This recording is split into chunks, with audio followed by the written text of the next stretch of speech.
Hola chicos, ¿cómo están? Bienvenidos a la segunda clase de psicometría. El día de hoy vamos a ver el test gestáltico visomotor Bender. Antes de empezar de lleno con el test, quisiera que platicáramos de algunos conceptos que están relacionados y que tenemos que tener presentes al momento de aplicar e interpretar la prueba. ¿Cuáles son estos conceptos? Primero, la percepción. ¿Qué es la percepción? Es un conjunto de procesos cognitivos mediante el cual la persona es capaz de comprender el entorno, adquirir experiencias debido al constante proceso de información referente a la situación de vida. ¿Qué otro concepto hay que abordar? La memoria, que esta nos permite mantener la información ya sea a corto o largo plazo y también puede ser de trabajo. La atención. Esta permite al ser humano que seleccione y se centre en un estímulo determinado. Va a haber diferentes tipos de atención, ya sea la selectiva, la dividida o la sostenida. La selectiva trata de cuando el sujeto tiene diferentes estímulos, solamente va a ser foco a uno. La dividida va a atender a dos o más estímulos y la sostenida significa que es una atención a largo plazo. Coordinación motriz. Es la capacidad de vincular la visión con los movimientos del cuerpo o sus partes. Un ejemplo de coordinación psicomotriz es la coordinación oculomanual. El procesamiento de información. La información es captada y elaborada con un significado para el ser humano. Y hay procesos que pueden ser automáticos o involuntarios y otros que requieran de mayor esfuerzo mental. Y el pensamiento, que con la información obtenida de cierto estímulo, el ser humano puede realizar distintas operaciones mentales con las que puede medir las consecuencias de sus actos. La capacidad de pensamiento va a estar driveada del desarrollo neurobiológico, la evolución y estímulos externos. Estos conceptos los vamos a estar trabajando en el test Bender porque son elementos que nos ayudan a evaluar cuál va a ser el nivel del sujeto al que estamos trabajando. Ahora, como sabemos, el test de Bender viene de la Gestalt, entonces también hay que tomar en cuenta cuáles son los principios básicos de esta corriente. Primero, el de figura-fondo. El fondo es todo lo que no se percibe como figura, porque no percibimos una misma forma como figura y a la vez como un fondo. Estas creo que son las imágenes más comunes que hay en la Gestalt, que ves una forma u otra, ¿no? Ya sea que en este ejemplo veas la copa o veas las caras. Similitud. Los elementos parecidos son percibidos como si tuvieran la misma forma.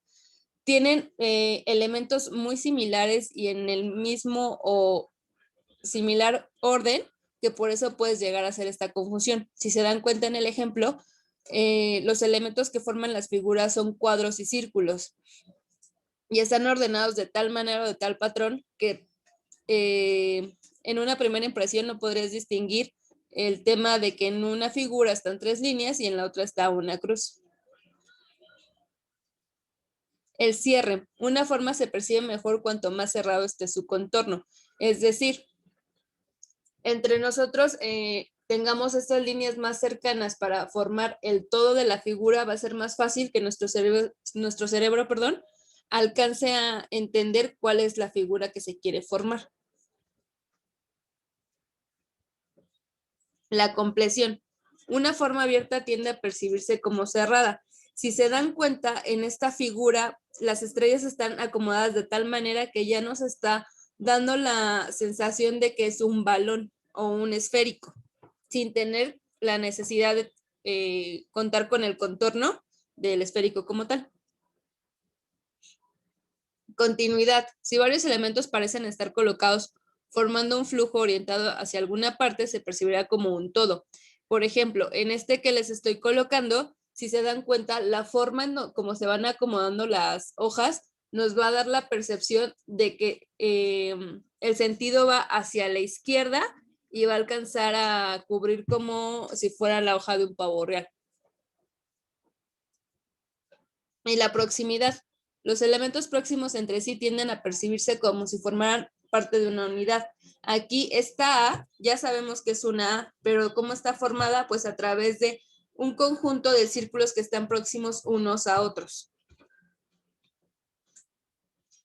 Estos son los 6 principios.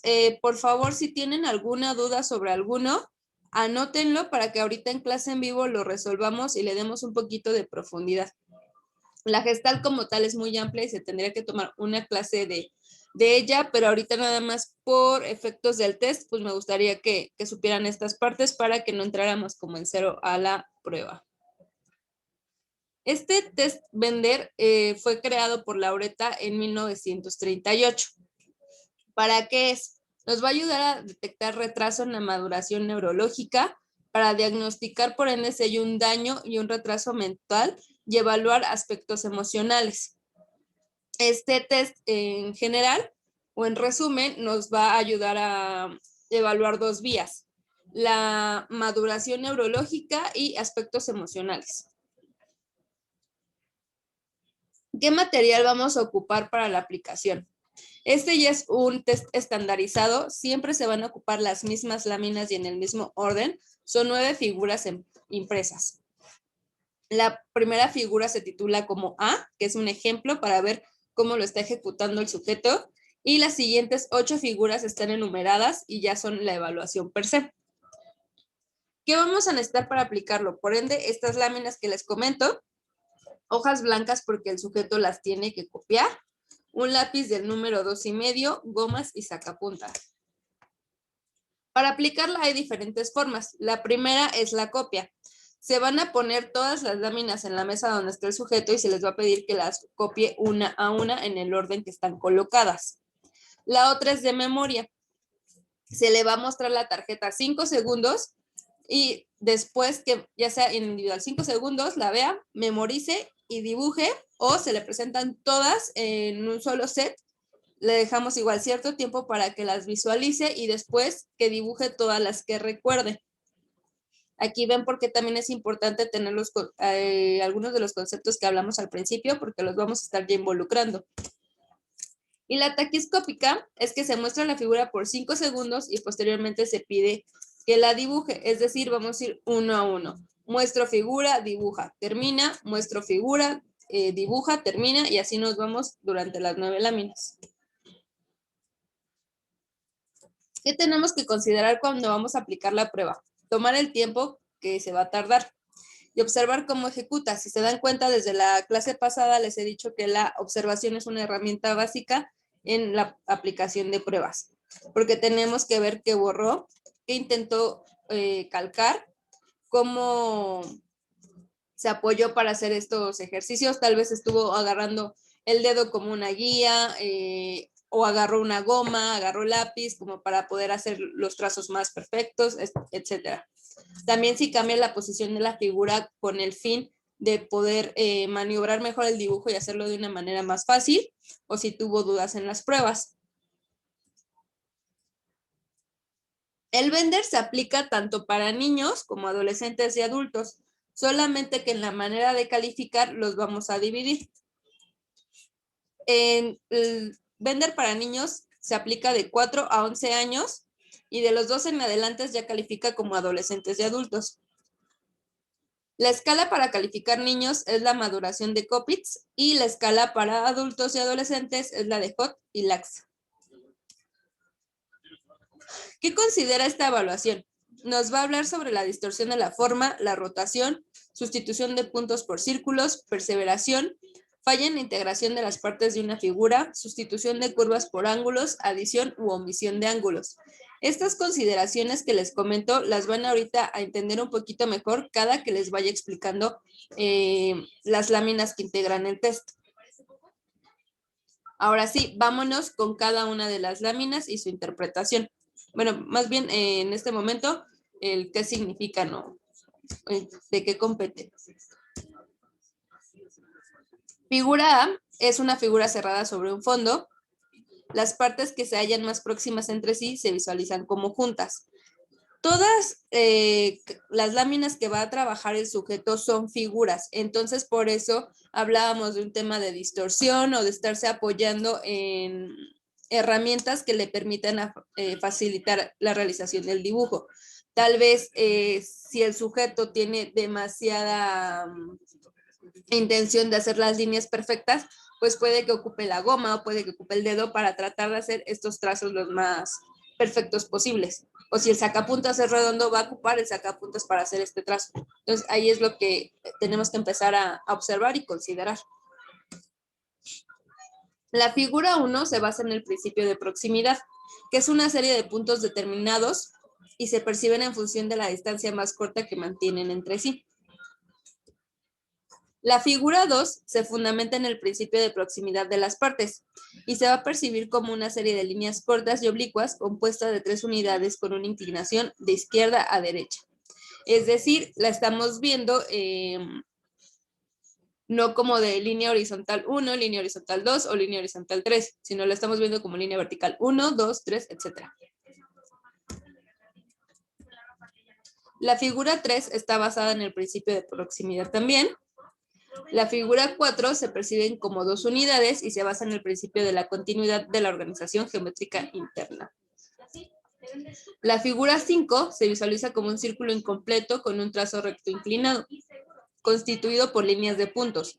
Se basa en los principios de relación entre figura y fondo y la proximidad de las partes. Aquí, si recuerdan, en los elementos a considerar decía esta sustitución de puntos por círculos o viceversa, círculos por puntos. Si se dan cuenta, en la figura 2, aquí está perfectamente marcado que son pequeños círculos. En la figura 1, que son puntos, en la figura 3 y 5 también son puntos. Entonces ahí tenemos que ver que realmente está haciendo los puntos que se manejan o los círculos que se piden y que no los intercambie. La figura 6 está conformada por 2 líneas onduladas de diferente longitud de onda que se cortan oblicuamente. Y la figura 7 y 8 son 2 figuras compuestas por las mismas unidades. En estas figuras va a prevalecer el principio de forma geométrica. Hasta aquí, esta es la descripción de las figuras y en qué se están basando. Ahora vamos con la parte de un poquito de la interpretación. Recalcando un poco, tú vas a tener a tu sujeto en el área de evaluación, le vas a decir las instrucciones que comentamos al principio. Al final te entrego la hoja en blanco, por favor anota tu nombre y edad completo. Como en las otras que les he comentado, ya sea que la acomode horizontal o vertical, no se le va a dar la indicación. Vamos a observar en qué posición la pone. Y tomando en cuenta que va a ser la taquiscópica, la que vamos a ocupar, le vamos a mostrar tarjeta A, que sería esta. Por favor, ayúdame a realizar este dibujo. Nosotros no tenemos, si nosotros le vamos a estar mostrando las tarjetas, no tenemos la obligación de girar la tarjeta. Se le va a mostrar cómo se marca. Entonces, ya que la dibujó, nos va a tener que dar la indicación de listo, terminé. También para nosotros no obviar que el dibujo está completo cuando desde nuestra percepción lo creamos que ya está finalizado. ¿Qué vamos a revisar aquí? La rotación. La rotación se puede empezar a considerar a partir de un ángulo de 45 grados o más. La distorsión, cuando la figura difiere significativamente de lo normal. Si se dan cuenta, aquí el círculo se volvió un óvalo y el rombo ya no tiene cara de rombo. Y fallas en la integración se refiere a si hay un punto de intersección o lo superó y está integrando las figuras en casi una o las tiene completamente separadas. Aquí como pie de nota, la rotación se evalúa de la misma manera en todas las láminas, a partir de 45 grados. Entonces, por si no la ven en las siguientes láminas, fue con afán de no repetir, pero siempre lo tenemos que tomar en cuenta. La figura 1, como les mencionaba, el tema de la rotación, la distorsión, que 5 o más puntos se terminen viendo ya como círculos, tal vez por las prisas que tratemos siempre de darles el espacio requerido, nunca presionar al sujeto para realizar las pruebas, pero que por las prisas, estrés, ansiedad, ganas de ir al baño, los haya vuelto círculos, pero si ya vemos que es una tendencia, entonces ya es una falla o una distorsión.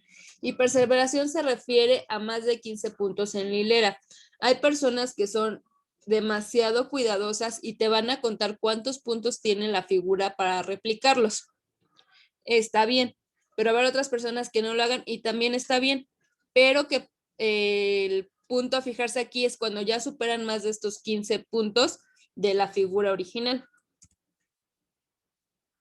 En la figura 2, volvemos con rotación, la integración es la omisión de una o más hileras, que en vez de que nos esté haciendo las 3 hileras correspondientes o las diferentes columnas, por así llamarle, me está haciendo solamente una. Y perseveración igual, que esté superando más de los 15 puntos por hilera. En la figura 3, hablar de integración es hablar de un aumento de puntos en cada una de las hileras, que ya no se dé, si se dan cuenta en la figura original, van aumentando la cantidad de puntos por hilera.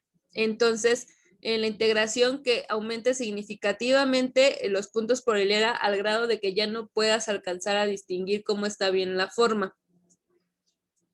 Distorsión igual. Estos como son puntos pequeños, puede que los terminen haciendo como líneas o como círculos. Y si se dan cuenta, aunque son puntos, se está tratando de formar una línea. Entonces, también aquí tenemos que analizar que en vez de que nos peguen mucho los puntos, se alcanzan a definir, estos ya los empieza a sustituir por líneas. La figura 4, aquí lo que más tenemos que fijarnos, aparte de la rotación, es la separación o unión significativa entre las figuras, ya sea que las esté separando en diferentes polos o las termine integrando como si fuera una misma. En la figura 5 tenemos que fijarnos en la modificación de la forma, que en vez de que parezca como una herradura o una pala, termine pareciendo un ancla o una B, etcétera. Línea continua nos habla de que ya sea en el medio círculo, en la línea o en ambas partes, termine sustituyendo los puntos por líneas. Y una desintegración del diseño nos habla que realmente el sujeto ya hizo una figura completamente aislada a lo que se esperaba. Figura 6 en distorsión de la forma es que termine haciendo líneas rectas en vez de ondulaciones o que las ondulaciones empiecen a contraer tanto que parezcan como pequeñas onditas de mar o heces muy chiquitas, etcétera. La integración es que te haga estas líneas que se están cruzando, ahora te las haga paralelas o te las haga en otro sentido, pero que no se encuentre algún cruce entre ellas. O que tal vez está, como lo marca en el ejemplo, si se dan cuenta, la vertical pues está repartida su tamaño casi 50-50 en intersección. Y aquí pues en el ejemplo apenas sería como un 10% que queda superior. Y perseveración de las curvas, se dan cuenta que son ondas un poquito amplias, no están tan contraídas. Entonces aquí sea que estén muy, muy contraídas y que parezcan hasta como cairelitos. La figura 7 y 8 también se van a fijar de la misma manera, por así llamar. Distorsión, pues nos habla una desproporción de las figuras. Si se dan cuenta, tienen un tamaño, en la 7 tienen un tamaño muy proporcional y en la 8 se alcanza a notar perfectamente cuál es la más grande y cuál es la chica. Entonces, ya que nos haga una distorsión es que nos está haciendo una desproporción de tamaños y modificación de la figura. Integración es lo que veníamos comentando, que estén muy separadas o muy juntas, que no se alcanza a distinguir los elementos como en la figura original. Y en la distorsión, como en estas dos figuras hay muchos ángulos, aquí se trata de ver si omitió alguno, los deformó, que en vez de ángulos ya empiezan a hacer como líneas curvas. Aquí es muy importante recalcarles que si ustedes tienen el control de las tarjetas, no se les tienen por qué cambiar. Que el sujeto te diga, ¿la puede voltear para que la entienda mejor? No. es dibújala tal como la estás viendo o como la puedas percibir. Y si se le van a dejar las figuras en la mesa, fijarnos cuántas veces las tuvo que girar, si fue como muchas veces que la giró en una sola figura o fue una tendencia continua. El tema de las calificaciones o de evaluación, como les comenté, va a ser diferente en niños y en adultos. En la escala de Coppitz nos manda, que es para niños, nos pone 25 indicadores que tenemos que estar calificando con 0 o 1. Y estos 25 indicadores van a corresponder de acuerdo a los elementos que tienes que estar detectando en cada una de las figuras. Aquí les pongo un ejemplo de lo que se tiene que, de lo que se tiene que estar revisando en cada figura. Por ejemplo, en la figura A, que es la de el círculo y el rombo, tenemos que fijarnos si hay una distorsión de la forma, si está desproporcionado, si la rotó y cómo estuvo la integración. Si vemos que hubo una distorsión de la forma, vamos a marcar con 1 el rubro. Si vemos que está perfecto, bueno, que no cumple con el rubro, se pone 0. Y si hay alguna duda que no nos quede claro si realmente está apareciendo esa característica o no, es preferible poner 0. ¿Y qué vamos a obtener después de calificarlos? Vamos a tener el nivel de maduración visomotora y vamos a encontrar una desviación con edad cronológica. Una vez que ya calificamos todo el test de acuerdo a las 9 figuras y los 25 indicadores, se va a hacer una simple sumatoria de cuántos puntos obtuvo. De acuerdo a los puntos obtenidos, lo vamos a encontrar en la escala, lo vamos a ubicar. Por ejemplo, si tuvo 6 puntos, vamos a ver que tiene una edad equivalente entre 7 años y 7 años y medio. Esto lo vamos a contrastar con su edad biológica, ¿vale? Tal vez si el niño al que se le aplicó la prueba es un niño de 10 años y me está sacando una calificación de una edad equivalente de 7, pues ahí estamos viendo que no hay la maduración congruente a su edad. Si el niño tiene 8 años, 6 años y medio, pues no hay tema, está como todavía alcanza a entrar en un rango. También aquí es muy importante recordar las etapas de desarrollo de los niños para saber en qué etapa se encuentra, para ver si la calificación que está sacando está muy aproximada a su edad y a las capacidades que puede obtener o desarrollar en ese momento. Y en el tema de adultos, hay un protocolo que tenemos que estar llenando. Aquí tiene mucho que ver también la parte de la observación. Igual vamos a estar tachando si se llevó a cabo o no. Si vimos que se cansó, si no tuvo la atención suficiente a los estímulos, si fue rápido y sin cuidado, si fue extremadamente cuidadoso, cómo se sintió en el momento de hacerlo, si estuvo insatisfecho, si tuvo que repetir varios intentos, si hubo una pobre coordinación motora o temblor de manos, si rotó las tarjetas y si se ve que el evaluado tenga dificultad para apreciar las figuras. Anotamos algún otro hallazgo que veamos importante y que no esté documentado aquí, cuánto tiempo se llevó a cabo la prueba. Y este tema de lista de indicadores nos habla de rotación, dificultad en la superposición, simplificación, fragmentación, regresión, perseveración, colisión, impotencia, dificultad en el cierre, incoordinación motora, dificultad en la angulación y cohesión. Esto es muy similar a lo que les estuve mencionando ahorita de qué es lo que teníamos que detectar. Vamos a estar viendo si vimos visibles estos indicadores o no, si estuvo girando la tarjeta o tal vez tú tenías la posesión de la tarjeta, pero él estuvo girando la hoja para poder calcar el dibujo o copiarlo. Entonces ahí vamos a ver si hubo rotación, si trató de hacer, por hacer más rápido la figura 1 con puntos, hizo una línea, si se vio algún momento de impotencia por no encontrar cómo lo tenía que hacer, Si al final no alcanzaba a unir todos los ángulos de la figura, se quedaba como en la mitad, una dificultad del cierre. Este tema de los ángulos, que en vez de que hiciera ángulos, hizo líneas curvas, etcétera. En el tema de la emocionalidad, ¿qué es lo que va a ver el test de Bender? Dependiendo de cómo haya dibujado, va a ser lo que podemos encontrar. Si vemos un orden confuso, tú le estás diciendo que tiene que estar copiando las figuras en el orden que se las estás dando. Si vemos que primero puso de acuerdo a la lámina A, pero después empezó con la figura 2, después con la 4, se regresó a la 1, etcétera, estamos hablando que hay una incapacidad de planear y organizar. Si vemos que la línea es ondulada cuando tendría que ser recta, estamos hablando de una estabilidad emocional. Si vemos un aumento progresivo del tamaño, por ejemplo, regresándonos a la figura 1, que son solamente puros puntos, que el punto, por tratar de ser drástica, el punto 1 mida 2 milímetros y el punto 9 terminó midiendo 1 centímetro. Aumentó drásticamente el tamaño de los puntos, entonces hablamos de una poca tolerancia a la frustración.